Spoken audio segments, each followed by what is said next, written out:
তথাকথিত সভ্যতা যত বেশি বিস্তৃত হচ্ছে তত বেশিই যেন নারী নির্যাতনের হার, নারীর প্রতি পাশবিক নির্যাতনের হার বেড়েই চলছে। কোনোভাবেই এটাকে থামানো যাচ্ছে না। এখান থেকে উত্তরণের উপায়টা কি? আসল সমস্যাটা কোন জায়গায়? কিছু লোক বলছেন মূল সমস্যাটা হলো নারীর পোশাকে। নারীর পোশাক যদি শালীন হয়ে যায় তাহলে এগুলো বন্ধ হয়ে যাবে। আবার কিছু লোক বলছেন যে মূল সমস্যাটা হলো পুরুষের মনে। পুরুষের মন যদি ঠিক হয়ে যায় তাহলে আর কোনো সমস্যা থাকবে না। নারীর পোশাক ঠিক না করলেও বা অশালীন হলেও সমস্যা হবে না। আসল সত্য এবং সঠিক কোনটা, এ বিষয়ে কোরআনে কারীম আমাদেরকে ১৫০০ বছর আগে বাস্তব ভিত্তিক সমাধান দিয়ে গেছে।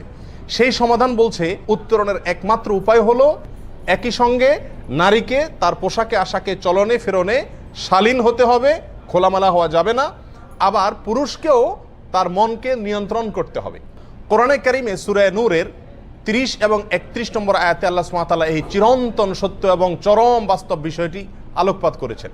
আল্লাহ সুবহানাহু ওয়া তাআলা শুরুতেই নির্দেশ করেছেন পুরুষকে তার দৃষ্টিকে সংযত রাখার জন্য। আল্লাহ বলেছেন কুল্লিল মুমিনিনা ইয়াগুদ্দু মিন আবসারিহিম ওয়া ইয়াহফাযু ফুরুজাহুম। হে রাসূল, আপনি বলে দিন মুমিন পুরুষদেরকে তারা যেন তাদের চক্ষুগুলোকে কন্ট্রোল করে, সেগুলো যেন নিয়ন্ত্রণ করে এবং তাদের যৌনতাকে, তাদের লজ্জাস্থানকে তারা যেন হেফাজত করে, সংরক্ষণ করে। এর পরবর্তীতে আয়াতে আল্লাহ সুবহানাহু ওয়া তাআলা নারীকেও বলেছেন ওয়ালা ইউবদিনা যিনাতাহুন্না, নারীরা যেন তাদের সৌন্দর্যকে অন্যের কাছে, পরপুরুষের কাছে, বাহিরের পুরুষদের কাছে তারা যেন প্রকাশ না করে, তারা যেন তাদের নিজেদের দেহকে আবেদনময় করে উপস্থাপন না করে। আবেদনময় করে উপস্থাপন করা কেন যাবে না, আল্লাহ সুবহানাহু ওয়া তাআলা সে সম্পর্কেও বলেছেন অন্য আয়াতে ফালা ইউযাইনা, যদি তারা খোলামেলা হয়ে না চলে, তারা যদি পোশাকে আশাকে শালীন হয় তাহলে তাদেরকে আর কেউ উত্ত্যক্ত করতে পারবে না বা যাবে না, কারণ জানবে না যে ভিতরে কিরকম মেয়ে আছে না আছে। সম্মানিত ভাইয়েরা, কোরআনে কারীমের এই দুটি আয়াত আমাদেরকে একই সঙ্গে উভয়মুখী সমাধানকে অবলম্বন করার নির্দেশ করেছে। পুরুষকে তার দৃষ্টিকে নিয়ন্ত্রণ করতে বলেছে, আবার নারীকে তার পোশাকে আশাকে শালীন থাকতে বলেছে। এই দ্বিমুখী বা উভয়মুখী প্রচেষ্টা যখন চলতে থাকবে তখন সমাজ থেকে এই নারী নিগ্রহ, নারী নির্যাতন, যৌন হয়রানি, উত্ত্যক্তকরণ এগুলোর হার দিন দিন ইনশাআল্লাহ কমতে থাকবে। আল্লাহ সুবহানাহু ওয়া তাআলা সূরা নূরের আয়াত নম্বর ৩১ এর শেষে বলেছেন ওয়াতুবু ইলাল্লাহি জামিআন, ওয়াতুবু ইলাল্লাহি জামিআন, হে নারী এবং পুরুষ সকলেই তোমরা আল্লাহর কাছে তওবা করো, ফিরে আসো। তোমরা যে অশুদ্ধ, বেঠিক এবং ভুল পথে আছো সেখান থেকে ফিরে আসো। নারীরা তাদের পোশাকে আশাকে শালীন হও, আর তারও আগে পুরুষেরা তাদের দৃষ্টিগুলোকে সংযত করো। উভয়মুখী প্রচেষ্টা যদি করতে থাকো এবং আগে যা হয়েছে সেগুলোর জন্য তওবা করে নতুন জীবনে গড়ে চলে আসো তোমরা, তাহলে লাআল্লাকুম তুফলিহুন, আশা করা যায় তোমরা সফলতার দেখা পাবে। অর্থাৎ যে দুর্বিষহ অবস্থা চলছে এটা আর ইনশাআল্লাহ থাকবে না। সম্মানিত ভাইরা, আমাদের দেশের অত্যন্ত পরিচিত একজন অভিনেতা মোশাররফ করিম সাহেব কয়েকদিন আগে গত সপ্তাহে এক টেলিভিশন অনুষ্ঠানে তিনি এ বিষয়ে একটা উক্তি করেছেন যা অত্যন্ত আপত্তিকর, অত্যন্ত জঘন্য এবং অত্যন্ত অবাস্তব, অযৌক্তিক। তিনি বলেছেন যে আমাদের দেশে ছোট শিশুরাও তো নির্যাতনের ঘটনা আমরা শুনি, কোনো কোনো ক্ষেত্রে বোরকা পরা মেয়েরাও তো নির্যাতিত হচ্ছে, যৌন নির্যাতনের শিকার হচ্ছে আমরা জানি। তাহলে আর এই বোরকা টোরকা এগুলো পরে লাভ কি? এগুলো পরেও তো রেহাই হলো না, তাহলে এগুলো খুলে ফেলা হোক। এই যুক্তি এতটাই হাস্যকর, এতটাই ছেলে মানুষই টাইপের যুক্তি, যেটা আমরা কয়েকটা উপমার মাধ্যমে একেবারে দিনের আলোর মতো আমাদের কাছে পরিষ্কার হয়ে যাবে। নাম্বার ১, আমাদের দেশে বোরকা পরিহিত মেয়েরাও যৌন নির্যাতনের শিকার হয়। মোশাররফ করিম সাহেবের এই বক্তব্য সঠিক, কিন্তু সেটার পরিমাণ কতখানি ভাই? বোরকা পরা কয়টা মেয়ে যৌন নির্যাতনের শিকার হয়? আপনি বোরকা পরে না, পর্দা পশিদা মতো চলে না, বা ইসলামকে ফলো করে না চলাফেরার ক্ষেত্রে, এরকম ১০০ জন মেয়েকে একসাথ করেন, আর বোরকা পরে ইসলামের ড্রেস কোডকে মেনে চলে এরকম ১০০ জন মেয়েকে একসাথ করেন। এবং এই দুই শ্রেণীর মেয়েদের ভিতরে আপনি জরিপ চালায় দেখেন কোন শ্রেণীর মেয়েদের ভিতরে যৌন নির্যাতনের হার বেশি। দিনের আলোর মতো পরিষ্কার। এটা কাউকে বলে, যুক্তি দিয়ে, প্রমাণ দিয়ে কাউকে বোঝানোর দরকার হবে না। যারা ইসলামী ড্রেস কোড ফলো করে না, যারা বোরকা পরে না, হিজাব পরে না, যারা খোলামেলা ভাবে যত বেশি চলে তারা তত বেশি যৌন নিগ্রহের শিকারে। তাহলে সমাধানের পথ তো এখানেই পাওয়া গেছে যে বোরকা পরে এরা রেহাই পাচ্ছেন। এবার আসে শিশু নির্যাতনের হার। প্রাপ্তবয়স্ক মেয়েরা যে পরিমাণ যৌন নিগ্রহের শিকার হয় সেই তুলনায় কয়জন শিশু যৌন নিগ্রহের শিকার হয়? শিশু মেয়ে পরিমাণে কোনোভাবে এটাকে পার্সেন্টেজে আনাও তো কঠিন হয়ে যাবে। এই যে ২-৪ জন শিশু অথবা বিচ্ছিন্ন কিছু বোরকা পরিহিতা মেয়েরাও যে যৌন নির্যাতনের শিকার হচ্ছে, তারও মূল কারণ হলো ওই সমস্ত মেয়েরা যারা নিজেদেরকে খোলামেলাভাবে সমাজে উপস্থাপন করছেন এবং এর মাধ্যমে যৌন সুশ্রী ছেলেদের ভিতরে জাগ্রত করছেন এবং ছেলেদেরকে তারা এক ধরনের অন্যায়ের পথে প্ররোচিত করছেন। একজন যুবক, একজন তরুণ, একজন পুরুষ তিনি যখন নাটকে, সিনেমাতে, ফিল্মে, অফলাইনে, অনলাইনে বিভিন্নভাবে বিভিন্ন নারীর উন্মুক্ত প্রদর্শনী দেখেন, তখন তার ভেতরে কামভাব জাগ্রত হয়, তার ভেতরে তার পাশবিকতা, তার পশুত্ব এটা জাগ্রত হতে থাকে, এটার আবেদন তার ভিতরে সৃষ্টি হতে থাকে। কিন্তু যেগুলো সে দেখে সেগুলোকে হাতের নাগালে পায় না, তখন নিরীহ যাকে হাতের নাগালে পায় তার উপরে সে আক্রমণ করে বসে। অতএব 2-4টি বোরকা পরিহিত মেয়ে যে নিগ্রহের শিকার হচ্ছে, বিচ্ছিন্ন 2-1টি শিশু যে নির্যাতনের শিকার হচ্ছে, তারও কারণ অনুসন্ধান করে দেখুন। তার একমাত্র বাস্তবসম্মত কারণ হলো যে এই যুবকটি যে এই অপকর্ম করলো, যে নারীর উপরে হাত বাড়ালো, নারী নির্যাতনের দিকে পা বাড়ালো, সেই পুরুষটি নিশ্চয়ই তাকে আপনি সুরসুরি দিয়েছেন অন্য নারীদেরকে উন্মুক্ত করে। অতএব সমাধানের জায়গাটা এখান থেকে একেবারে দিনের আলো মতো পরিষ্কার হয়ে যায়। সম্মানিত ভাইরা, জুতা আবিষ্কারের একটা গল্প কথিত আছে, প্রচলিত আছে।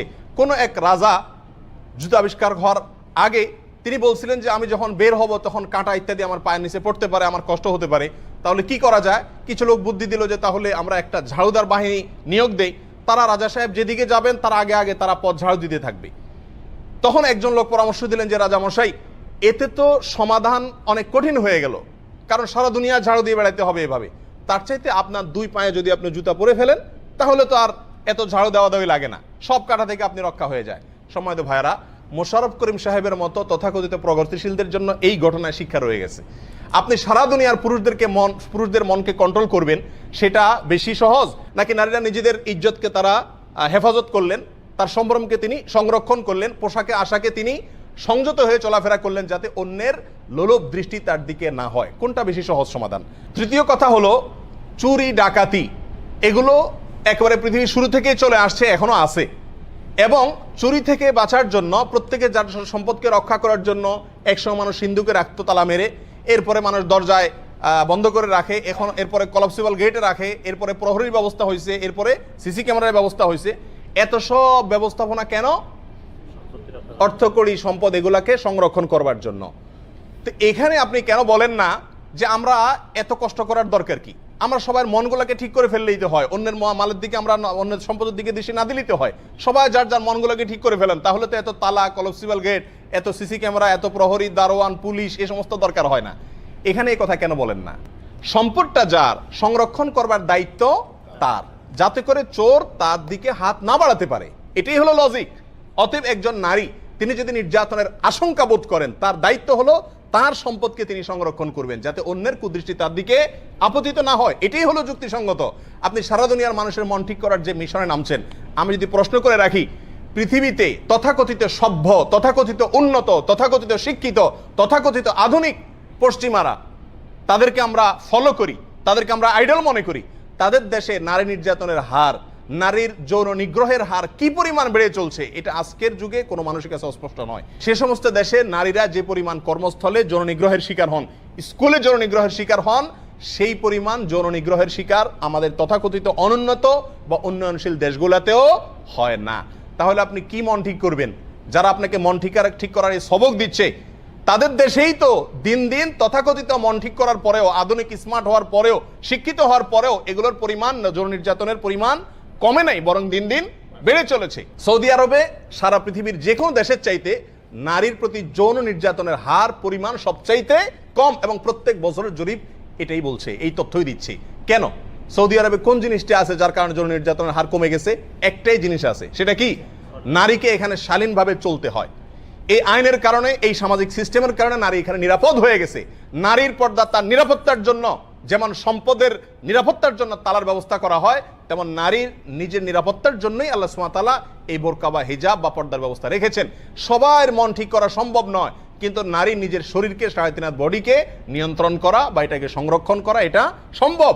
আমরা যারা সৌদি আরবে দেখি, আমরা জানি এখানে নারী নিগ্রহের, রাস্তাঘাটে নারীকে ইফটিজিং করার ঘটনা সারা পৃথিবীর যে কোনো দেশের চাইতে সবচাইতে কম হয়। এখানে 2 মাইল 3 মাইল পায়ে হেঁটে চলে যাবে একটা নারী, কারোর বাপের সামর্থ্য নাই তার দিকে হাত বাড়াবে। এখানে 1 কেজি 2 কেজি স্বর্ণ শরীর নিয়ে মরুভূমির ভিতরে চলে যায় হাউস ড্রাইভার নিয়ে নারীরা, কারোর বাপের সাধ্য নাই তার দিকে হাত বাড়াবে। কোন কারণ? 2টি কারণ। এক, এখানে আল্লাহর আইনের বাস্তবায়ন আছে, 2 নারীকে এখানে শালীনভাবে চলতে বাধ্য করা হয় সামাজিক সিস্টেমের কারণে, যার কারণে নারী কি হয়ে গেছে, নিরাপদ হয়ে গেছে। এখানে আমার কিছু ভাইরা বলবেন যে সৌদি আরবে গৃহকর্মী যারা আমাদের দেশ থেকে আসে, বিভিন্ন দেশ থেকে আসে, তারা তো যৌন নির্যাতনের শিকার প্রচুর পরিমাণে হয়, তাহলে সৌদি আরব আর এমন ভালো হলো কিভাবে? এর জবাব হলো কেন হয়। এই যে যারা কাজের বুয়ার ভিসায় এদেশে আসছেন, গৃহকর্মী হিসাবে এদেশে আসছেন, এই সিস্টেমটাও তারা ইসলামের আইনকে লঙ্ঘন করে আসছেন এবং এদেশের ওলামা একরাম এটার বিরুদ্ধে এখনো সোচ্চার। সৌদি আরব ওলামা একরাম কেউই এটাকে জায়েজ এবং হালাল বলেন না, যার কারণে ওই গৃহকর্মী যৌন নির্যাতনের শিকার হচ্ছে। এই গৃহকর্মী যে ঘরে থাকেন সেই ঘরে পুরুষদের সাথে তিনি পর্দা করা সম্ভব না এবং পর্দা করেনও না। আর যেহেতু পর্দা করছেন না, সেজন্যই পুরুষের লোলুপ দৃষ্টি পড়ছে এবং তিনি যৌন নিগ্রহের শিকার হচ্ছেন। আজকে তিনি যদি আল্লাহর আইনকে ফলো করতেন, আল্লাহর আইন অনুযায়ী কোনো মেয়ে দূর দেশে সফর করে যেতে পারে না তার নিজস্ব মাহরাম কোনো বডিগার্ড ছাড়া। মেয়েকে তো আল্লাহ তাআলা রানী বানাইছেন, বডিগার্ড নিয়ে চলতে হবে যেখানে যাবে। পুরুষ তার পাহারাদারি করবে, তার বাপ ভাই তার পাহারাদারি করবে। আপনি বাপ ভাই রেখে আপনি শত শত হাজার হাজার মাইল দূরে চলে আসছেন কাজের জন্য, এই অনুমতি তো আপনাকে ইসলাম দেয় নাই। তাহলে এর মাধ্যমে আপনি নিজের নিরাপত্তা নিজেই নষ্ট করেছেন। সম্মানিত ভাই বন্ধুগণ, গৃহকর্মীর এই ঘটনাটাও তাহলে যতটুকু যৌন নিগ্রহের শিকার তারা হচ্ছে, এটাও মূল কারণ হলো কি, আল্লাহর পর্দা সংক্রান্ত আইনকে লঙ্ঘন করার কারণে। আর সেটা যদি লঙ্ঘন না হতো তাহলে এটা থাকতো না। অতএব প্রিয় ভাই বোনেরা, আল্লাহ সুবহানাহু ওয়া তাআলা আমাদেরকে সমাধানের সূত্র বাতলে দিয়েছেন, 2টি সমাধানের সূত্র। তার প্রথমেই আল্লাহ শুরুতেই বলেছেন পুরুষকে তার চোখে সংযত রাখার জন্য, এরপরে বলেছেন মহিলারা যেন তাদের শরীরের সৌন্দর্যগুলোকে অন্যের সামনে প্রকাশ না করে, যদি করে তাহলে তারা উত্ত্যক্তর এবং ইফটিজিং এর শিকার তারা হবেন। এটাই হলো চরম বাস্তবতা, এটার কোনো বিকল্প পথ পদ্ধতি নাই। যে সমস্ত মেয়েরা নিজেদেরকে যত বেশি সংরক্ষিত রাখেন, আল্লাহ সুবহানাহু ওয়া তাআলা তাদেরকে তত বেশি হেফাজত করেন। এই বাস্তবতাকে অস্বীকার করতে পারে শুধুমাত্র অন্ধ, শুধুমাত্র মূর্খ, শুধুমাত্র মিথ্যুক এবং প্রতারক শ্রেণীর মানুষেরা, এছাড়া কেউ এটাকে অস্বীকার করার কোনো সুযোগ নাই। পরিশেষে কোরআন কারীমের একটি আয়াত বলবো। আল্লাহ সুবহানাহু ওয়া তাআলা বলেছেন, ইন্নাল্লাযীনা ইউহিব্বুনা আন তাশিআল ফাহিশাতু ফিল্লাযীনা আমানু, নিশ্চয়ই যে সমস্ত লোকেরা, কিছু লোক আছে যারা আমাদের সমাজে অশ্লীলতা প্রকাশ করতে চায়, যারা আমাদের মা বোনদেরকে বোরকা থেকে বের করে আনতে চায়, যারা আমাদেরকে তথাকথিত সামাজিক সিস্টেম থেকে বের করে এনে পশ্চিমাদের অনুকরণ অনুসরণ করাতে চায়, অশ্লীলতার ব্যাপক প্রচার সমাজের ভিতরে, জেনার ব্যাপক প্রচার ঘটাতে চায়, যারা এগুলো করতে চায়, আল্লাহ সুবহানাহু ওয়া তাআলা বলেছেন তাদের জন্য দুনিয়াতে এবং আখিরাতে উভয় জগতে যন্ত্রণাদায়ক শাস্তি রয়েছে। সম্মানিত ভাইরা, আখিরাতে এদের শাস্তি তো হয় এই তথাকথিত প্রগতিশীলেরা যারা আমাদের সমাজকে নষ্ট করতে চায়। দুনিয়াতে তাদের শাস্তি কিভাবে হয় আমরা অনেকে দেখি না। দুনিয়াতে তাদের বহুমুখী শাস্তি হয়। তার একটি শাস্তি যদি শুধু বলি, এই তথাকথিত মোশাররফ করিম সাহেবদের মতো যত অভিনেতা আছে, এদের বিরাট একটা অংশ দেখবেন এরা আত্মহত্যা করে মারা যায়। এদের পারিবারিক জীবনে কোনো শান্তি নেই, 3টা-4টা করে বিয়ে করে এরা সুখ শান্তি বলতে কিছু পায় না। আমরা যে পারিবারিক স্বাদ পাই, আমরা যে পরিবারকে জান্নাতের মতো উপভোগ করি, এই উপভোগ করার সুযোগটা তাদের হয় না। তাদের জীবনকে আল্লাহ তাআলা জীবন্ত জাহান্নাম করে দেয়। এরা অভিনয় করা মানুষের সামনে তারা অনেক সুখে আছে, আসলে এদের জীবনটা জাহান্নামে পরিণত হয়ে গেছে।